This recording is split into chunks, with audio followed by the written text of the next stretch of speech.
জামায়াতের আলোচনার প্রস্তাবে সাড়া দেয়নি বিএনপি। বৃহত্তর দল রাস্তায় নামলে সংঘর্ষের আশঙ্কা খসরুর।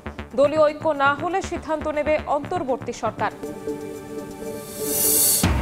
অংশীজনদের সঙ্গে আলোচনা ছাড়াই জোটের প্রতীকে ভোট বাতিলের অভিযোগ। দ্রুত পুনর্বহাল চায় বিএনপি সহ কয়েকটি দল, বিপক্ষে জামায়াত এনসিপি।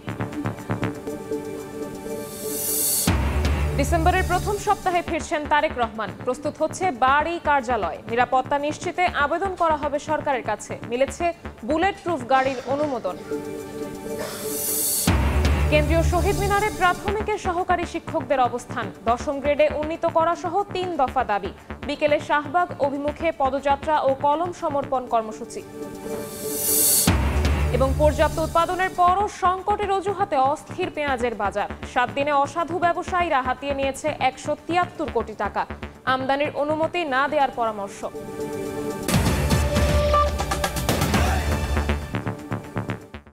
সময় সংবাদের সঙ্গে আছি আমি শবনব নিবিড়। জনমত উপেক্ষা করে জোর করে দাবি আদায়ে কথায় কথায় রাস্তায় নামছে কিছু দল। বৃহত্তর দল মাঠে নামলে সংঘর্ষের আশঙ্কা রয়েছে বলে সতর্ক করলেন বিএনপির স্থায়ী কমিটির সদস্য আমির খসরু মাহমুদ চৌধুরী। এদিকে জামায়াতের সংলাপের আহ্বানে বিএনপি সাড়া দেয়নি বলে জানিয়ে দলটির সহকারী সেক্রেটারি জেনারেল হামিদুর রহমান আজাদ বলেছেন, ফ্যাসিবাদী সংস্কৃতি থেকে উত্তরণ ঘটেনি। দলগুলো ঐক্যে পৌঁছাতে না পারলে অন্তর্বর্তী সরকার দ্রুতই সিদ্ধান্ত নেবে বলে জানান প্রেস সচিব। জাতীয় নির্বাচন সামনে রেখে দলগুলো নির্বাচনী ইশতেহার প্রণয়নে প্রযুক্তির ব্যবহার শীর্ষক সেমিনার। সকালে রাজধানীর একটি হোটেলে বেসরকারি সংস্থা ট্রেসের আয়োজনে অংশ নেন বিভিন্ন দল এবং সরকারের প্রতিনিধি। বিপ্লবী ওয়ার্কার্স পার্টির সাধারণ সম্পাদক সাইফুল হক বলেন, অধিকাংশ দল নির্বাচনের দিন গণভোটে একমত হলেও জামায়াত রাজপথে নেমে দাবি আদায়ে জবরদস্তি করছে। এদিকে জামায়াতের সহকারী সেক্রেটারি জেনারেল হামিদুর রহমান আজাদ বলেন, প্রেশার নয়, জনমত গঠনে রাজপথে তারা। জামায়াতের সংলাপের আহ্বানে বিএনপি অস্বীকৃতি জানিয়েছে বলেও জানান তিনি। আমাদের যেটুকু বিরোধ আছে, আমরা কি মাঠের কোনো কর্মসূচি দিয়ে, আমরা কি চাপ প্রয়োগ করে, হুমকি দিয়ে, জবরদস্তি করে এগুলোকে আমরা সমাধান করতে পারবো? এটা নিশ্চয়ই কোনো পথ না। আলোচনা লাগবে, বোঝাপড়া লাগবে, সমঝোতা লাগবে। জনমত তৈরি করার জন্য করছি, আমরা প্রেশার গরু হিসেবে কাজ করছি না।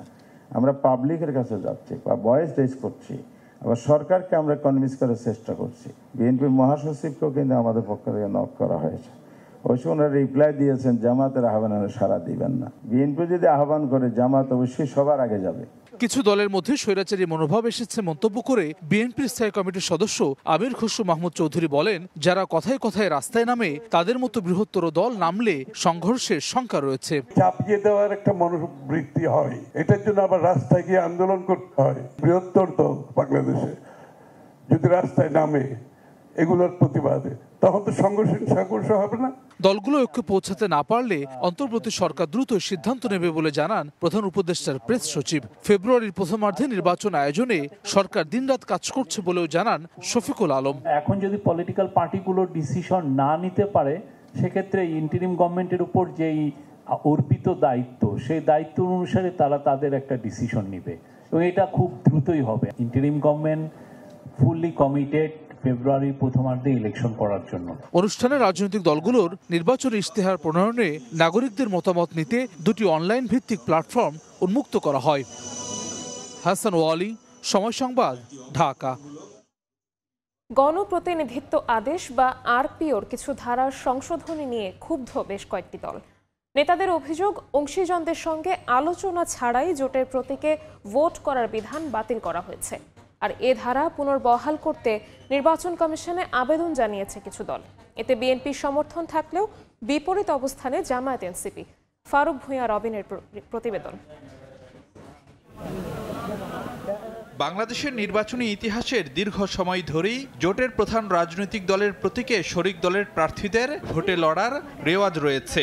তবে সম্প্রতি গণপ্রতিনিধিত্ব আদেশ বা আরপিও সংশোধন হওয়ায় এখন আর থাকছে না সে সুযোগ। ফলে নিজ দলের প্রতীকেই নির্বাচন করতে হবে প্রার্থীদের, যা চলমান রাজনীতিতে যুক্ত করেছে নতুন বিতর্ক।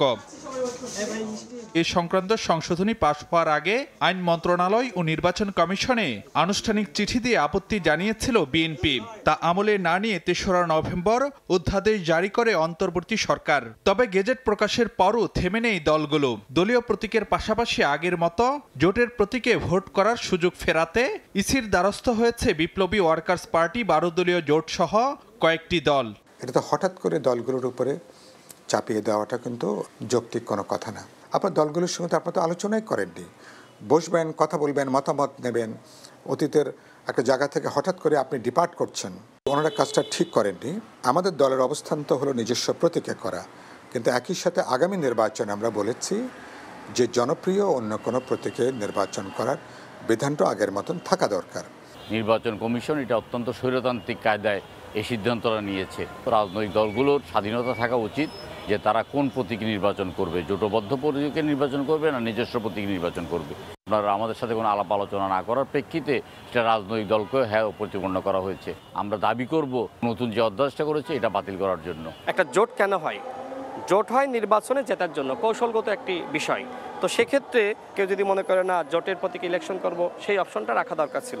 তো সরকার কোনো অপশন রাখে না। আমার কাছে মনে হয় কোনো দল মনে করে যে বিএনপির এই জাতীয় সরকারের যে উদ্যোগ, এই উদ্যোগকে কোনোভাবেই সফল হতে দেওয়া যাবে না। সেই জায়গা থেকে অনেকে চায়নি যে আসলে এইভাবে অপশনটা রাখা হোক। সমমনা দলগুলোর তৎপরতায় কি ফল আসতে পারে সেদিকে নজর রাখছে বিএনপি। আমরা হাল ছাড়ি নেই, এখন দেখি তারা কি করে। সবাইকে ইলেকশন কমিশনকে বলতে হবে যেটা এটা হয় না। আমরা যেটা চেয়েছিলাম সেটা তো বাংলাদেশের রাজনীতিতে নতুন কিছু না। অতীতের নির্বাচনগুলো সবাই কিন্তু এই মার্কেটিং করেছে, এমনকি 18 সালের নির্বাচন জামাতও ধানের শীষ মার্কেটে নির্বাচন করেছে। তো সুতরাং এবার কিছু গোষ্ঠীকে পক্ষপাতিত্ব করার জন্যই এটা করা হয়েছে, তবে এটা ডেমোক্রেটিক প্রসেসে ঠিক না। তবে প্রতীক ইস্যুতে আরপিওতে নতুন করে ফের কোনো সংশোধনীর বিরোধিতা করছে জামায়াত। আমরা বলেছি যে সিদ্ধান্ত রদবদল না করা, কারণ সরকার যদি দলের চাপের মুখে যদি দলীয় ইন্টারেস্ট সার্ভ করার জন্য এত বড় একটা বিষয় সিদ্ধান্ত পরিবর্তন করে, তাহলে সরকার নিরপেক্ষতা নিয়ে প্রশ্ন উঠবে, গ্রহণযোগ্য সুষ্ঠু নির্বাচন নিয়ে প্রশ্ন উঠবে। আজকে যদি একটা দলের দাবির মুখে একটা সিদ্ধান্ত চেঞ্জ করে, তাহলে আরেকটা দল আরও 3টা নিয়ে যাবে। প্রতীক সংক্রান্ত বিধানে এনসিপির অবস্থানও জামায়াতের মতোই। ফারুক ভিয়া, রবিন, সময় সংবাদ, ঢাকা। ডিসেম্বরের প্রথম সপ্তাহে দেশে ফিরছেন তারেক রহমান। জাতীয় নির্বাচনের তফসিল ঘোষণার 1 থেকে 2 দিনের মধ্যে ঢাকায় আসছেন তিনি। বিএনপি চেয়ারপারসনের নিরাপত্তা উপদেষ্টা অবসরপ্রাপ্ত মেজর জেনারেল ফজলে ইলাহি আকবর এ তথ্য নিশ্চিত করেছেন। সময় সংবাদকে দেয়া একান্ত সাক্ষাৎকারে তিনি জানান, দেশের বর্তমান পরিস্থিতি ও ভূ রাজনৈতিক কারণে তার নিরাপত্তা নিশ্চিত করতে পারে একমাত্র সরকারের বিশেষ নিরাপত্তা ফোর্স। তাই বিএনপি ও তারেক রহমানের পরিবারের পক্ষ থেকে সরকারের কাছে আবেদন জানানো হবে সর্বোচ্চ নিরাপত্তা নিশ্চিতের। আহমেদ সালেহিনের রিপোর্ট। নির্বাচনী তফসিল ঘোষণার পরপরই বিএনপির ভারপ্রাপ্ত চেয়ারম্যান তারেক রহমান ঢাকায় আসবেন, এমনটাই জানাচ্ছেন দলের অনেক নেতাই। এবং তিনি কোন বাসায় থাকবেন সেটিও কিন্তু এখন অনেকটাই নিশ্চিত। অর্থাৎ গুলশান এভিনিউর 196 নম্বর এই বাড়িটিতেই উঠবেন বিএনপির ভারপ্রাপ্ত চেয়ারম্যান তারেক রহমান। দীর্ঘ প্রবাস জীবন শেষে ঢাকায় ফিরে তারেক রহমান থাকবেন মায়ের বাড়ির পাশেই। প্রস্তুত হচ্ছে 196 নম্বরের বাড়িটি। গুলশান এভিনিউর এই বাসাটির ভেতরে চলছে সংস্কার কাজ। বাইরে করা হয়েছে নতুন রং। নিরাপত্তায় কাঁটাতারের বেষ্টনী আছে সীমানা প্রাচীরে। অন্যদিকে গুলশান 2-এর 86 নম্বর রোডের বিএনপি চেয়ারপারসনের কার্যালয়ে বাড়ানো হয়েছে নিরাপত্তা ব্যবস্থা। তারেক রহমান তিনি দেশে ফিরলে এই কার্যালয়ে তিনি অফিস করবেন এবং তিনি তার রাজনৈতিক কার্যক্রমগুলি চালাবেন এই অফিসে ঘিরেই, এই অফিসে থেকেই। সেই কারণে এই অফিসটিকে নতুন করে আবার সংস্কার করা হচ্ছে। উঠানে যে জায়গাটি রয়েছে সেই উঠানে নতুন করে ডেকোরেশন করা হচ্ছে। এখানে নেতাকর্মীরা আসবেন, এখানে বসবেন, রং করা হচ্ছে, নতুন করে গেট তৈরি করা হয়েছে। কার্যালয়, বাসা সবই প্রস্তুত হচ্ছে। তবে কবে ফিরবেন বিএনপির ভারপ্রাপ্ত চেয়ারম্যান তারেক রহমান এ নিয়ে জানতে চাওয়া হয় চেয়ারপারসনের নিরাপত্তা উপদেষ্টা অবসরপ্রাপ্ত মেজর জেনারেল ফজলে ইলাহি আকবরের কাছে। সময় সংবাদকে তিনি জানান, ডিসেম্বরের প্রথম সপ্তাহে 17 বছর পর দেশে ফিরছেন বেগম খালেদা জিয়ার বড় ছেলে। ওনার সাথে আমার সর্বশেষ যখন কথা হয়েছে উনি বলেছিলেন যে আমি দেশে আসার আগে আপনাকে 1 মাস সময় দেব আমার আসার দিনটা। ওনার নিরাপত্তার ব্যবস্থা নিয়ে কিছু ব্যবস্থা গ্রহণ করতে হবে। নির্দ্বিধায় বলতে পারি উনি ইলেকশন শিডিউলের declaration in a day or two will come. Definitely December first উইকের মধ্যে আসবেন ইনশাআল্লাহ। ভূ রাজনৈতিক কারণ ও দেশের বর্তমান পরিস্থিতিতে নিরাপত্তাহীনতার প্রশ্ন আছে তারেক রহমানের। এমনটা জানিয়ে ফজলে লাহি আকবর বলেন, তার নিরাপত্তায় সরকারের বিশেষ সিকিউরিটি ফোর্স আশা করছেন তারা। বর্তমান পরিস্থিতিতে ওনার জন্য বুলেট প্রুফ গাড়ি is a must. Tarique Rahman কিন্তু এক ব্যক্তি নন, উনি এখন শুধু বিএনপির লোক না। ওনার কিছু যদি ঘটে যায়, একটা দেশে এমন একটা পরিস্থিতি হবে যে যেই আমরা স্থিতিশীলতা এবং ভবিষ্যতে একটা ইলেকশন সবই কিন্তু বানচাল হবে। ওনাকে একদিকে জনগণের সাথে মিশতে হবে, সেই সুযোগ করতে হবে, আরেকদিকে ওনার নিরাপত্তাও দেখতে হবে, এবং এটা কিন্তু হাইলি প্রফেশনাল একটা ব্যাপার। সরকারের যে স্পেশাল সিকিউরিটি ফোর্স আছে, ভিভিআইপি প্রোটেকশন, তারা অথবা সেনাবাহিনী এই দায়িত্ব নিতে পারে। ইতিহাসে এরকম অনেক ঘটনা আছে, এরকম ক্রিটিক্যাল টাইমে কিন্তু টার্গেট হয়ে যেতে পারে।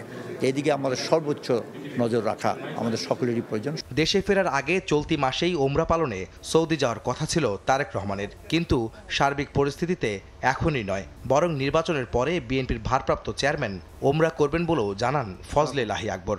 সিচুয়েশনের পলিটিক্যাল ল্যান্ডস্কেপ, দেশের যে অবস্থা চলছে, এ প্রতিটাতে one is related to the other. পরিবর্তন এখন শোনা যাচ্ছে যে উনি হয়তো বা ইলেকশন করে পরে যাবেন, জনগণের ম্যান্ডেট নিয়ে আল্লাহর কাছে উনি ফরিয়াদ করবেন। গত মাসেই বেগম খালেদা জিয়া ও তারেক রহমানের নিরাপত্তার জন্য 2টি বুলেট প্রুফ গাড়ি কিনতে বিএনপিকে অনুমোদন দেয় স্বরাষ্ট্র মন্ত্রণালয়। অস্ত্রের লাইসেন্সও শিগগিরই হয়ে যাবে বলে আশা প্রকাশ করেন বিএনপি চেয়ারপারসনের নিরাপত্তা উপদেষ্টা। আহমেদ সালেহিন, সময় সংবাদ, ঢাকা। 10ম গ্রেডে বেতন উন্নীত করা সহ 3 দাবিতে কেন্দ্রীয় শহীদ মিনার থেকে শাহবাগের দিকে পদযাত্রা করছেন সরকারি প্রাথমিক বিদ্যালয়ের সহকারী শিক্ষকরা। এই মুহূর্তে সেখানে আছেন শাকির আহমেদ, সরাসরি চলে যাচ্ছি তার কাছে। শাকির, বিদ্যালয়ের 10ম গ্রেড শিক্ষকদের জন্য 10ম গ্রেড বাস্তবায়নের দাবিতে সরকারি প্রাথমিক বিদ্যালয়ের সহকারী শিক্ষকদের আজকের যে অবস্থান কর্মসূচি ছিল শহীদ মিনারে, সেটি কিন্তু অবস্থান কর্মসূচি থেকে এখন শিক্ষকরা পদযাত্রা করে শাহবাগ অভিমুখে যাচ্ছেন এবং সেখানে তারা কলম সমর্পণ কর্মসূচির মাধ্যমে আসলে তাদের যে আজকের কর্মসূচি সেটি কিন্তু পরবর্তী কর্মসূচি কিন্তু তারা ঘোষণা করবেন। এবং আমরা দেখতে পেয়েছি যে শিক্ষকরা তাদের বেতন ভাতা, অর্থাৎ প্রাথমিক বিদ্যালয়ে যারা সহকারী শিক্ষক আছেন তাদের বেতন ভাতা 10ম গ্রেডে নেওয়ার পাশাপাশি তারা কিন্তু আরও 2টি দাবি জানিয়েছেন। সেই দাবিগুলোর মধ্যে রয়েছে 10 বছর এবং 16 বছর পূর্তি হওয়ার পর তাদের যে সিনিয়র স্কেল পাওয়ার ক্ষেত্রে যে জটিলতা, সেই জটিলতাটি নিরসন করা, পাশাপাশি বিভাগীয় পদোন্নতির ক্ষেত্রে তাদেরকে একটি আংশিক সুবিধা দেওয়া হয়। তারা বলছেন যে আংশিক সুবিধা নয়, বিভাগীয় পদোন্নতির ক্ষেত্রে যেন শতভাগ তারা সুবিধা পান বিভাগীয় পদোন্নতির ক্ষেত্রে, সেই দাবি কিন্তু তারা জানিয়েছেন। এবং তারা বলছেন বিভিন্ন সময়ে বিভিন্ন সরকার তাদের এই দাবি পূরণের ব্যাপারে আশ্বাস দিলেও শেষ পর্যন্ত কিন্তু তাদের এই দাবি কিন্তু আলোর মুখ দেখছে না। এবং তারা বলছেন যে শিক্ষকদেরকে 13তম গ্রেড দেওয়ার মাধ্যমে কিন্তু আসলে 3য় শ্রেণীর যে মর্যাদা সেটি দেওয়া হয়েছে। তারা বলছেন যে যেখানে বাংলাদেশ উন্নত রাষ্ট্র হওয়ার স্বপ্ন দেখছে, সেখানে সরকারি প্রাথমিক বিদ্যালয়ের শিক্ষকদেরকে 3য় গ্রেডে রেখে উন্নত রাষ্ট্র কতটুকু প্রতিষ্ঠা করা সম্ভব হবে, সেই আশঙ্কাও কিন্তু শিক্ষকরা জানিয়েছেন। শিক্ষকরা বলছেন যে তারা দীর্ঘদিন ধরে তাদের এই যে মর্যাদা, পাশাপাশি সামাজিক যে মর্যাদা সেটি প্রতিষ্ঠার জন্য তারা কিন্তু লড়াই করছেন। এবং তারা বলছেন যে যতক্ষণ পর্যন্ত তাদের এই দাবিগুলো পূরণ না হবে ততক্ষণ পর্যন্ত তারা তাদের যে আন্দোলন, সেই তাদের এই আন্দোলন কিন্তু তারা চালিয়ে যাবেন। আমরা দেখতে পেয়েছি সারা দেশ থেকে বিভিন্ন সরকারি প্রাথমিক বিদ্যালয়ের সহকারী শিক্ষক যারা রয়েছেন, সেরকম হাজার হাজার সহকারী শিক্ষক কিন্তু আজকের এই কর্মসূচি সেটিতে যোগ দিয়েছেন এবং তারা তাদের শহীদ মিনারে অবস্থান কর্মসূচির পাশাপাশি কেন্দ্রীয় শহীদ মিনার থেকে শাহবাগ অভিমুখে যে পদযাত্রা, সেই পদযাত্রায় অংশগ্রহণ করছেন। আমরা দেখছি যে আইন শৃঙ্খলা বাহিনীর সদস্যরাও কিন্তু তাদের যে পদযাত্রা সেটি নিরাপত্তার দায়িত্বে কাজ করছেন। শিক্ষকরা কিন্তু স্লোগানে স্লোগানে তাদের যে দাবিগুলো, সেই দাবিগুলো শিক্ষকরা জানাচ্ছেন।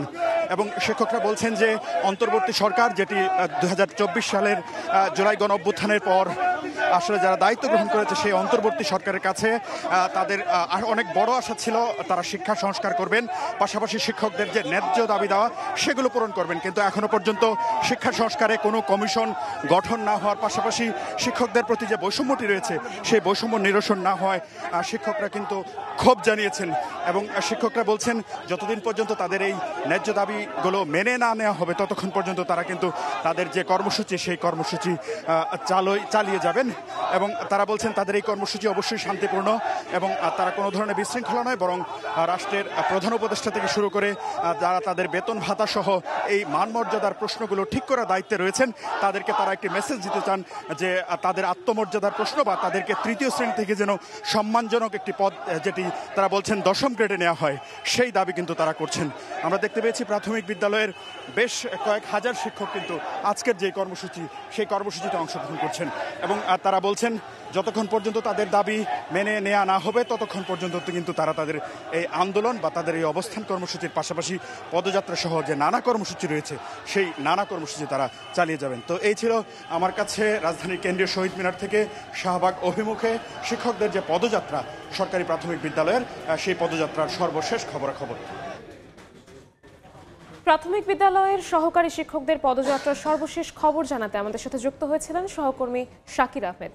2 দিনের সফরে নিজ জেলা পাবনায় রাষ্ট্রপতি মোহাম্মদ শাহাবুদ্দিন সকালে হেলিকপ্টারে করে ঢাকা থেকে পাবনা পৌঁছান তিনি।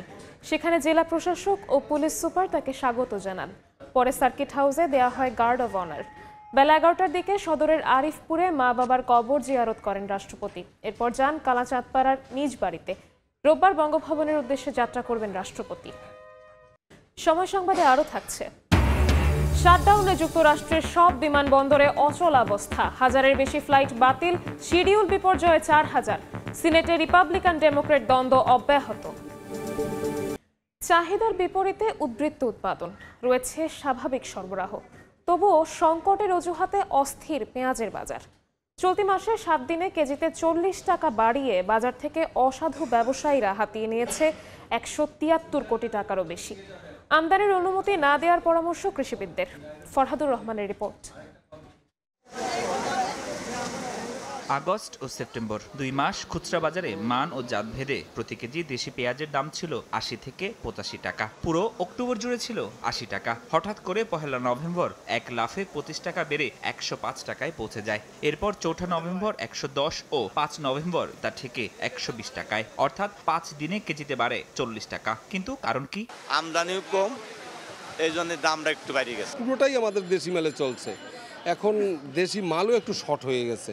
ব্যবসায়ীরা এমন দাবি করলেও কৃষি সম্প্রসারণ অধিদপ্তর বলছে গত অর্থ বছরে বেড়েছে পেঁয়াজের চাষ ও উৎপাদন। এখনও চাহিদার বিপরীতে রয়েছে যথেষ্ট মজুত। 4 নভেম্বর আমরা যে তথ্য জেলা থেকে, সেখানে আমরা 3,67,300 মেট্রিক টন আমাদের এখনও মজুত আছে কৃষক পর্যায়ে। গ্রীষ্মকালীন পেঁয়াজের আবাদকে আমরা সম্প্রসারণের চেষ্টা করেছি, সেটা আমরা ইতিমধ্যে বাজারে আসা শুরু করেছে। আমরা সেখান থেকে 87,000 মেট্রিক টন পাবো। আরেকটা আমাদের আছে মুড়ি কাটা পেঁয়াজ, আরও 2,42,000 মেট্রিক টন পেঁয়াজ পাবো। উৎপাদন ও সরবরাহ নিয়ে কৃষি সম্প্রসারণের দাবির মিল পাওয়া যায় বাজার বিশ্লেষণেও। কেননা গেল অক্টোবরেও সর্বোচ্চ দাম ছিল 80 টাকা, অথচ এর আগে 2023 ও 2024 সালে জুন মাসে 1 কেজি পেঁয়াজের দাম ছাড়ায় 85 টাকা, যা বেড়ে অক্টোবরে পৌঁছায় 115 টাকায়। ফলে এবার নভেম্বরের এই আকস্মিক দামের পেছনে কারসাজি দেখছেন ভোক্তারা। বাড়লে হয়তো 20 টাকা, 10 টাকা বা 5 টাকা এরকম করে বাড়তে পারে। সাধারণ মানুষের জন্য এটা বিরাট একটা ভোগান্তি, কারণ 40 টাকা পেঁয়াজের কেজিতে বেড়ে গেছে। হয়তো বা মনে হচ্ছে যে সিন্ডিকেট ঢুকে গেছে আবার আগের মতো। জাতিসংঘের খাদ্য ও কৃষি সংস্থার মতে দেশের দৈনিক পেঁয়াজের চাহিদা 7,715 মেট্রিক টন। সে হিসেবে নভেম্বরের 7 দিনে কেজিতে 40 টাকা পর্যন্ত বাড়তি ধরলেও বাজার থেকে অসাধু ব্যবসায়ীরা তুলে নিয়েছেন 173 কোটি টাকারও বেশি। কৃষিবিদরা বলছেন মৌসুমের শেষ দিকে সরবরাহ কমা স্বাভাবিক হলেও অভ্যন্তরীণ উৎপাদনের চাহিদা পূরণ সম্ভব। অনেকগুলি কোম্পানি চাইছে আমরা আমদানি করি বিদেশ থেকে, এটা করতে দেওয়া উচিত না, কারণ এইটুকু হিট, এইটুকু স্ট্রেস তাকে সহ্য করতে হবে। হঠাৎ দাম বেড়ে গেছে, 3 কেজির জায়গায় 2.5 কেজি কিনলাম, এইটুকু করতে হবে। 2024-25 অর্থ বছরে সারা দেশে 2,93,431 হেক্টর জমিতে পেঁয়াজ চাষ হয়েছে। উৎপাদন 44.5 লাখ মেট্রিক টন। ফরহাদুর রহমান, সময় সংবাদ, ঢাকা। দেশের বাইরের খবর। যুক্তরাষ্ট্রে দীর্ঘ সরকারি অচলাবস্থা বা শাটডাউনের প্রভাবে আকাশপথে নেমেছে বড় বিপর্যয়। বাতিল হয়েছে 1000-এর বেশি ফ্লাইট আর শিডিউল বিপর্যয়ে 4000। এদিকে সিনেটে ফিলিবাস্টার বাতিলের আহ্বান জানিয়েছেন মার্কিন প্রেসিডেন্ট ডোনাল্ড ট্রাম্প। চলমান অচলাবস্থা 38তম দিনে পৌঁছালেও সিনেটে এখনও রিপাবলিকান ও ডেমোক্র্যাটদের দ্বিমত চলছে। যুক্তরাষ্ট্রে সরকারি ব্যয় নিয়ে রাজনৈতিক অচলাবস্থা বা শাটডাউন ৩৮তম দিনে পৌঁছেছে। এতে দেশটির বহু সরকারি কর্মী এখনও বেতনহীন অবস্থায় রয়েছেন। এর মধ্যে সবচেয়ে বেশি ভুগছেন বিমান চলাচল নিয়ন্ত্রণকারী কর্মকর্তারা। কেউ ছুটি নিচ্ছেন, কেউ চাকরি ছেড়ে যাচ্ছেন। এতে দেশ জুড়ে ফ্লাইট বিলম্ব আর বাতিলের সংখ্যা বেড়েই যাচ্ছে। ফেডারেল এভিয়েশন অ্যাডমিনিস্ট্রেশন FAA জানিয়েছে অভ্যন্তরীণ ফ্লাইট ৪% কমানোর সিদ্ধান্ত নেওয়া হয়েছে, যা আগামী সপ্তাহে 10% বেড়ে দাঁড়াবে। এতে প্রতিদিন প্রায় ৪,০০০ ফ্লাইট বাতিল বা বিলম্বিত হতে পারে বলে আশঙ্কা করা হচ্ছে। তবে ডেল্টা, ইউনাইটেড সহ বড় এয়ারলাইন্সগুলো জানিয়েছে বাতিল হওয়া টিকিটের পুরো টাকা যাত্রীরা ফেরত পাবেন। এমন পরিস্থিতিতে থ্যাঙ্কসগিভিং সামনে রেখে যাত্রীরা পড়েছেন বিপাকে। পরিবহন মন্ত্রী শন ডাফি সতর্ক করেছেন, অচলাবস্থা চলতে থাকলে ফ্লাইট বাতিলের হার 20% পর্যন্ত পৌঁছাতে পারে। এমনকি শাটডাউন শেষ হলেও এর প্রভাব কিছুদিন স্থায়ী হতে পারে বলে জানান তিনি। এদিকে মার্কিন প্রেসিডেন্ট ডোনাল্ড ট্রাম্প আবারও রিপাবলিকানদের সিনেটে ফিলিবাস্টার বাতিলের আহ্বান জানিয়েছেন। এর মাধ্যমে সিনেটে 60 ভোটের বদলে 51 ভোটে বিল পাশের সুযোগ তৈরি হবে। অন্যদিকে সিনেট নেতা জন থুন জানান, শাটডাউন দ্রুত শেষের আহ্বান জানালেও ডেমোক্রেটরা স্বাস্থ্য নিয়ে নিশ্চয়তা ছাড়া আলোচনায় রাজি নয়। ইয়াসিন মোহাম্মদ জিসান, সময় সংবাদ। এশিয়া কাপের ট্রফি জটিলতা অবসানে সহায়তার প্রস্তাব দিল ICC। চ্যাম্পিয়ন ভারতের হাতে শিরোপা তুলে দিতে PCB ও BCCI এর সঙ্গে বৈঠকেরও সিদ্ধান্ত নিয়েছে ক্রিকেটের সর্বোচ্চ নিয়ন্ত্রক সংস্থা। ICC সভায় যোগ দেওয়ার কথা না থাকলেও শেষ সময়ে সেখানে উপস্থিত হন PCB চেয়ারম্যান মহসিন নাকভি। সেখানে এশিয়া কাপের ট্রফি নিয়ে চলমান জটিলতার অবসান করতে মধ্যস্থতাকারী হিসেবে কাজ করার প্রস্তাব দিয়েছে ICC। প্রয়োজনে দুই বোর্ডের সঙ্গে আলোচনায় বসবে নিয়ন্ত্রক সংস্থা বলে খবর প্রকাশ করা হয়। গত সেপ্টেম্বরে এশিয়া কাপ জেতে ভারত, তবে এশিয়ান ক্রিকেট কাউন্সিলের প্রেসিডেন্ট মহসিন নাকভির কাছ থেকে অস্বীকৃতি জানায় ভারত দল। এরপর চ্যাম্পিয়ন দলের উদ্দেশ্যে ট্রফি নাকভির কাছ থেকে নিতে আহ্বান জানান তিনি, কিন্তু নাছোড়বান্দা দলটা সেই প্রস্তাবেও রাজি হননি। নেপাল ও ভারত ম্যাচ সামনে রেখে জাতীয় দলের ক্যাম্প শুরুর 1 সপ্তাহ পর যোগ দিয়েছেন বসুন্ধরা কিংসের ফুটবলাররা। শুক্রবার সন্ধ্যায় টিম হোটেলে রিপোর্টিং করেছেন তপু, রাকিব সহ কিংসের 10 ফুটবলার। বিগত দিনগুলোতে তাদের ছাড়াই অনুশীলন সেরেছেন নেপালের বিপক্ষে প্রাথমিক দলের সদস্যরা। AFC চ্যালেঞ্জ কাপের ম্যাচ শেষে বিশ্রামে ছিলেন বসুন্ধরার ফুটবলাররা। ক্যাম্পে তাদের যোগদানে এবার পুরো দলকেই অনুশীলনে পাচ্ছেন কোচ হাভিয়ের কাব্রেরা। নেপালের বিপক্ষে ফিফা প্রীতি ম্যাচ সামনে রেখে নিজেদের সর্বোচ্চ প্রস্তুতির সময় পাচ্ছে বাংলাদেশ ফুটবল দল। এ পর্যায়ে শীর্ষ সংবাদগুলো জানিয়ে দিচ্ছি আরও একবার। জামায়াতের আলোচনার প্রস্তাবে সাড়া দেয়নি বিএনপি। বৃহত্তর দল রাস্তায় নামলে সংঘর্ষের আশঙ্কা খসরুর। দলীয় ঐক্য না হলে সিদ্ধান্ত নেবে অন্তর্বর্তী সরকার। অংশীজনদের সঙ্গে আলোচনা ছাড়াই জোটের প্রতীকে ভোট বাতিলের অভিযোগ। দ্রুত পুনর্বহাল চায় বিএনপি সহ কয়েকটি দল, বিপক্ষে জামায়াত এনসিপি। এবং ডিসেম্বরের প্রথম সপ্তাহে ফিরছেন তারেক রহমান। প্রস্তুত হচ্ছে বাড়ি কার্যালয়। নিরাপত্তা নিশ্চিতে আবেদন করা হবে সরকারের কাছে। মিলেছে বুলেট প্রুফ গাড়ির অনুমোদন।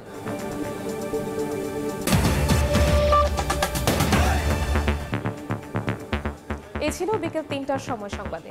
আন্তর্জাতিক সময়ের সঙ্গে থাকবেন সহকর্মী ওমর ইরা। ধন্যবাদ নিবিড়। আন্তর্জাতিক সময় নিয়ে আসছি কিছুক্ষণ পর, সঙ্গে থাকুন সময়ে।